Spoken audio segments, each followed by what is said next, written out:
Hello and welcome you all to let's crack it with Abhishek Gupta. मेरा नाम है अभिषेक। तो अब ये वीडियो है उत्तराखंड स्पेशल चल रहा है, डे 5 की वीडियो है। इससे पहले 4 वीडियो आ चुकी हैं। अगर आप लोगों ने उन वीडियोस को नहीं देखा है तो उन वीडियोस को जरूर देख लीजिएगा। बहुत इंपॉर्टेंट वीडियो है। आगे आने वाले जो एडवोकेट जनरल का एग्जाम है और आपका अपर पीसीएस है उसके लिए बहुत बहुत ज़्यादा इंपॉर्टेंट है। इन वीडियोज़ को कच्चा चबा डालिए, बिल्कुल ही खा जाइए। एक तरह से मैं आपसे ये कहूँगा कि बहुत ज़्यादा अच्छे से इनको पढ़ लीजिए, जिससे कि आपका एक भी सवाल अगर इनसे आता है तो वो ना छूटे।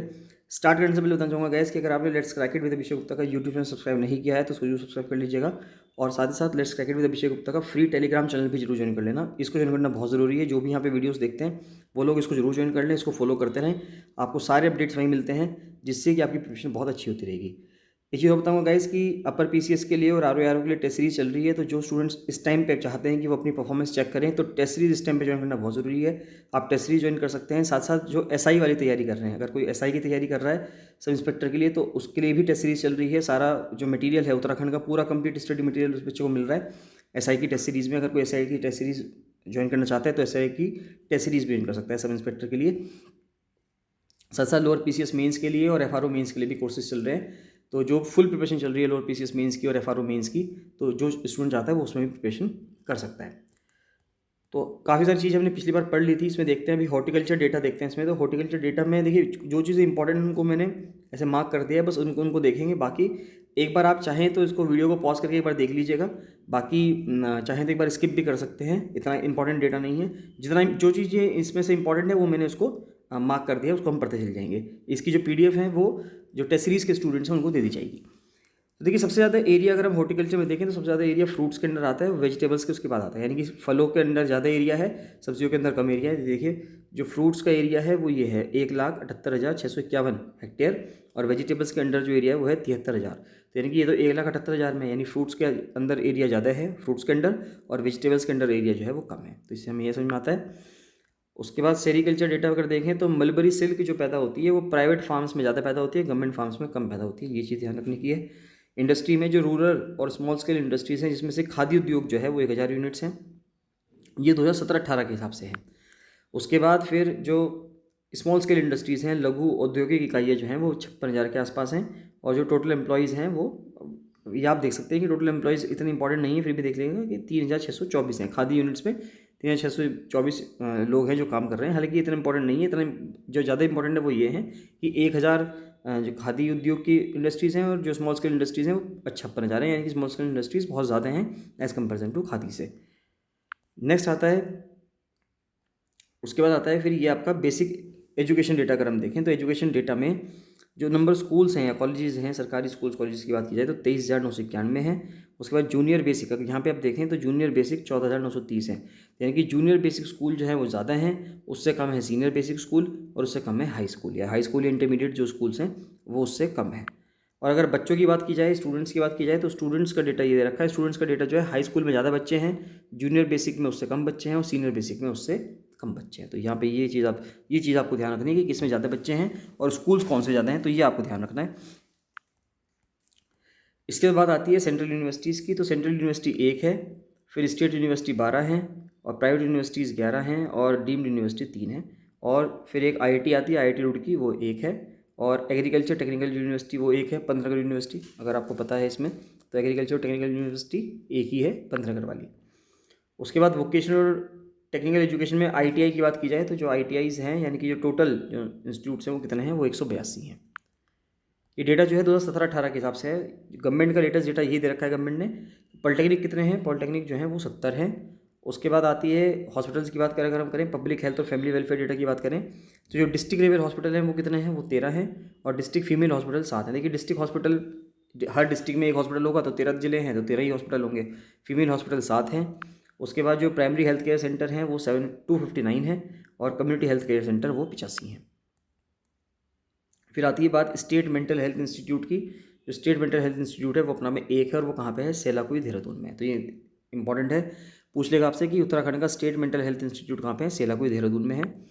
उसके बाद बात करें आयुर्वेदिक और यूनानी हॉस्पिटल्स की, तो आयुर्वेदिक हॉस्पिटल्स 544 हैं और यूनानी 5 हैं। तो यानी कि आयुर्वेदिक हॉस्पिटल ज़्यादा हैं, यूनानी हॉस्पिटल्स कम हैं। फिर बात आती है इलेक्ट्रिसिटी और वाटर सप्लाई डेटा की। तो कहाँ कहाँ से बिजली किस किस तरह से कंज्यूम कहाँ पे हो रही है बिजली, वो इंपॉर्टेंट बात है। सबसे ज़्यादा कंजम्पशन है इंडस्ट्रीज़ में, इंडस्ट्रीज़ में सबसे ज़्यादा कंजम्पशन है, उसके बाद घरों में कंजम्पशन है डोमेस्टिक में, फिर कमर्शियल में यानी कि जो शॉप्स हैं, मॉल्स हैं, फिर वहाँ पे कंजम्पशन है, उसके बाद कंजम्पशन है, उसके बाद खेती में, एग्रीकल्चर में, फिर वाटर वर्क्स या वेस्ट डिस्पोजल में कंपोजन है, कंजम्पशन है सॉरी, और उसके बाद कंजम्पशन है किसमें, स्ट्रीट लाइटिंग में। तो सबसे ज़्यादा खर्चा हो रहा है जो बिजली का वो इंडस्ट्रीज़ में हो रहा है, उसके बाद घरों में, डोमेस्टिक में, फिर कमर्शियल में। तो ये 3 ध्यान रखिएगा। और सबसे कम होता है स्ट्रीट लाइटिंग में। डेटा सारा यहाँ लिखा हुआ है, आप चाहें तो एक बार इसको देख सकते हैं। बाकी मेन जो इंपॉर्टेंट चीज़ थी वो मैंने आपको बता दी यहाँ पे। उसके बाद उत्तराखंड पावर कॉरपोरेशन के तहत कितने जो गांव हैं जहाँ पे बिजली पहुँची है वो है 15,344 2017-18 के हिसाब से। और यूरेडा यानी कि जो उत्तराखंड की जो रिन्यूएबल एनर्जी डेवलपमेंट एजेंसी है, जो रिन्यूएबल एनर्जी पे काम करती है, उसके तहत 263 गाँव में पहुँची है। वो गाँव जहाँ पर पानी सप्लाई हो चुका है, 15,392 गाँव हैं जहाँ पर पानी की सप्लाई डायरेक्ट है। उसके बाद फिर किस किस ने कितने हैंडपम्प्स इंस्टॉल किए, जल निगम ने 47,000 से भी ऊपर, यानी कि आप कह सकते हैं करीब करीब 48,000 हैंडपम्प्स इंस्टॉल कर रखे हैं। और जल संस्थान ने 9,559। और उसके बाद फिर बात आती है जो उत्तराखंड कूप है उसने कितने इस्टेब्लिश किए हैं, ये 1672 इस्टेब्लिश किए हैं। फिर बात आती है ट्रांसपोर्ट और कम्युनिकेशन डेटा की। तो सबसे ज़्यादा सड़कें अगर देखें, सबसे ज़्यादा सड़कें हैं रूरल रोड्स की। देखिए ये 2,22,086 है। तो 2,02,286 किलोमीटर जो हैं वो गांव की सड़कें हैं। उसके बाद आती हैं बात स्टेट हाईवेज़ की। स्टेट हाईवेज़ है 4,387, यानी कि 4,387 स्टेट हाईवेज़ हैं। इतने किलोमीटर लंबा, ये सब लेंथ जो है किस में है, ये किलोमीटर्स में है। उसके बाद जो अदर डिस्ट्रिक्ट रोड है वो 2,750 है। फिर मेजर डिस्ट्रिक्ट रोड है 2,154। फिर नेशनल हाईवे है 2,091। और सबसे कम है लाइट व्हीकल रोड्स, यानी कि हल्का वाहन मार्ग, वो सबसे कम है। तो सबसे ज़्यादा कौन सी सड़कें हैं उत्तराखंड में, गांव की सड़कें हैं। उसके बाद स्टेट हाईवे का नंबर आता है, फिर ओडीआर है, अदर डिस्ट्रिक्ट रोड, फिर मेजर डिस्ट्रिक्ट रोड, फिर नेशनल हाईवे। तो ये पैटर्न है, ये आपको ध्यान रखना है। उसके बाद जो पोस्ट ऑफिस हैं उत्तराखंड में वो 2,723 हैं, ये ध्यान रखना है आपको। फिर फॉरेस्ट और वाइल्ड लाइफ डेटा में अगर हम देखें तो जो रिजर्व फॉरेस्ट है उत्तराखंड में वो कितने हैं, 26,539 स्क्वायर किलोमीटर है। ये पूरे उत्तराखंड के एरिया का 49.63% है। उसके बाद जो प्रोटेक्टेड फॉरेस्ट है वो 154 स्क्वायर किलोमीटर है। ये पूरे एरिया का उत्तराखंड के सिर्फ 0.28% है। इतना आपको ध्यान रखना है। फिर बात आती है सोयम फॉरेस्ट की। देखिए एक टर्म आता है सोयम फॉरेस्ट। ये सोयम फॉरेस्ट क्या होते हैं इसको देखिए। The civil soyam land is a part of the unsurveyed wasteland, यानी कि जो ये सोयम ज़मीन है, जो सिविल और सोयम ज़मीन है, ये क्या है, ये अनसर्वेड है, यानी कि इस पर सर्वे नहीं किया गया। और एक वेस्ट लैंड है, यानी कि बेकार भूमि है, बंजर भूमि है। स्प्रेड अक्रॉस गढ़वाल, गढ़वाल में फैली हुई है, अल्मोड़ा में फैली हुई है, और हल्द्वानी डिस्ट्रिक्ट में फैली हुई है उत्तराखंड के। ये इंपॉर्टेंट चीज़ है कि कहाँ कहाँ मिलती है सोयम। पहली बात तो ये सोयम होता क्या है, सोयम एक प्रकार की ज़मीन है। कौन सी ज़मीन है, जो वेस्ट लैंड है, जो उत्तराखंड के कुछ जिलों में मिलती है। कहाँ कहाँ मिलती है, गढ़वाल में मिलती है, अल्मोड़ा में मिलती है, और हल्द्वानी में मिलती है। Though the land was notified as protected forest, इस जमीन को प्रोटेक्टेड फॉरेस्ट वैसे तो डिक्लेयर कर रखा है 1893 में under the Indian forest act 1878, लेकिन इसको राज्य की सरकार ने 2011 में डी नोटिफाई कर दिया। यानी कि इसको आप किसी भी चीज़ के लिए इस्तेमाल कर सकते हो। इस फॉरेस्ट लैंड को आप डाइवर्ट कर सकते हो, चाहे कंस्ट्रक्शन के लिए यूज़ करो, चाहे किसी और चीज़ के लिए यूज़ करो, आप इसको इस्तेमाल कर सकते हो। इंग्लिश हिंदी दोनों में लिखा हुआ है, आप पढ़ लीजिएगा। हिंदी में भी सेम चीज़ लिखी हुई है, आप इसको पढ़ लेना। मैंने आपको बता दिया कि स्वयं क्या है। स्वयं अपने आप में एक तरह की ज़मीन होती है। कैसी ज़मीन है कि वो वेस्टलैंड है, और वो कहाँ कहाँ फैली हुई है, गढ़वाल में, अल्मोड़ा में, हल्द्वानी में फैली हुई है। वैसे तो प्रोटेक्टेड फॉरेस्ट था, लेकिन अब उसे संरक्षित जंगल, संरक्षित वन में से हटा के डी नोटिफाई कर दिया गया है। ये आपको ध्यान रखना है। उसके बाद नेशनल पार्क की बात की जाए, नेशनल पार्क उत्तराखंड में 6 हैं और वाइल्ड लाइफ सेंचुरी 7 हैं। इनके क्या क्या नाम है, कौन बड़ा है कौन छोटा है, वो अगली वीडियो में कवर करेंगे। अगली वीडियो में हम ये सब चीज़ देखेंगे कि कितने नेशनल पार्क हैं। जैसे यहाँ पे 6 हैं, तो ये तो हमें पता चल गया कि 6 हैं। अब उनके नाम क्या क्या हैं, कौन कब बना था, कौन बड़ा है कौन छोटा है, और कौन कौन से जिले में है, कौन से डिस्ट्रिक्ट में कौन सा नेशनल पार्क है, कौन सी वाइल्ड लाइफ सेंचुरी, ये सब हम अगली वीडियो में देखेंगे। बात आती है फिर टाइगर पॉपुलेशन की। देखिए ये पुराना डेटा है, टाइगर पॉपुलेशन 2014 का डेटा है, तो उसमें 340 बता रखा है। लेकिन इस टाइम जो टाइगर पॉपुलेशन है उत्तराखंड की वो 442 है। एमपी में सबसे ज़्यादा है 526, फिर कर्नाटका में है 524, उसके बाद उत्तराखंड तीसरे नंबर पर आता है 442 के साथ। टूरिज्म डेटा देखें तो जो टूरिस्ट प्लेसेस हैं उत्तराखंड में वो 327 बताए गए हैं, 327 टूरिस्ट प्लेसेस हैं। और जो टूरिस्ट अराइवल है वो कितना है, 347.23 लाख, यानी कि 3 करोड़ से ऊपर लोग जो हैं उत्तराखंड ट्रैवल करने आते हैं 2017 में। उसके बाद एम्प्लॉयमेंट एक्सचेंज की बात करें तो एम्प्लॉयमेंट एक्सचेंज कितने हैं, 23 एम्प्लॉयमेंट एक्सचेंज है। फिर बैंकिंग डेटा में आप इतना देख सकते हैं कि नेशनलाइज्ड बैंक कितने हैं उत्तराखंड के अंदर, 1508 है। बस यही इंपॉर्टेंट है, बाकी इसमें इतना कुछ खास नहीं है।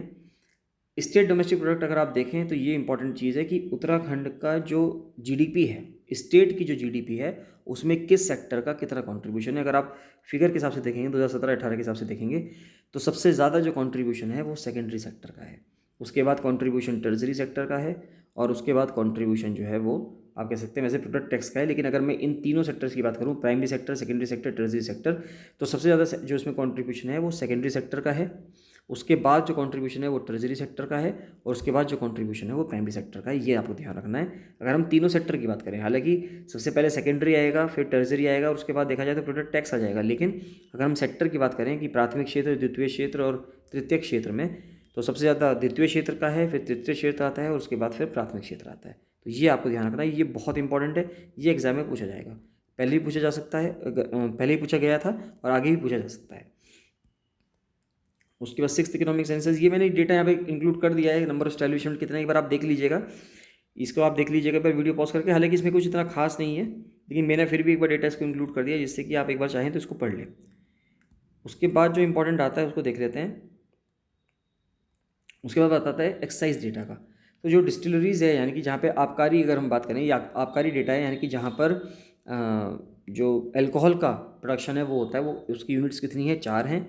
आंगनवाड़ी या मिनी आंगनवाड़ी सेंटर कितनी है 2017-18 के हिसाब से, वो 19,898 है, यानी 20,000 के आसपास है।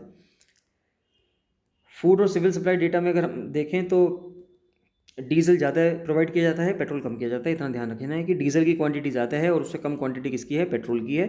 उससे कम क्वांटिटी एलपीजी की है। सबसे ज़्यादा क्वांटिटी डीजल की, फिर पेट्रोल की, और फिर एलपीजी की। ये आप देख सकते हैं यहाँ से। और उसके बाद बात आती है Uttarakhand renewable energy development agency, यानी कि यूरेडा का डेटा की अगर हम बात करें तो बायोगैस प्लांट कितने हैं, 1000 हैं। Solar power plant 1468। घराट क्या है, 43 हैं, ये 43 हैं। और सोलर लाइट स्ट्रीट कितनी है, 3446 है। अब इसमें इंपॉर्टेंट बात है कि ये घराट क्या है। देखिए, घराट उत्तराखंड में बहुत पूछ लिया जाता है कि ये टर्म जो है उत्तराखंड का किस चीज़ का है, ये टर्म से क्या समझते हैं। तो घराट एक इंपॉर्टेंट चीज़ है। घराट एक ट्रेडिशनल ग्राइंडर है जो उत्तराखंड का पहाड़ों में आपको मिलेगा। तो ट्रेडिशनल ग्राइंडर का क्या मतलब है, इसमें किसी बिजली का इस्तेमाल नहीं होता। क्या होता है कि पहाड़ों से जो पानी गिर रहा है, पहाड़ों से जो गाद गदेरों के रूप में, नदी नालों के रूप में जो पानी आ रहा है, एक ऐसी चक्की बनाई गई है जो पानी के थ्रू चलेगी, और वहाँ से हम बिजली उत्पादन भी कर सकते हैं इस चक्की के माध्यम से।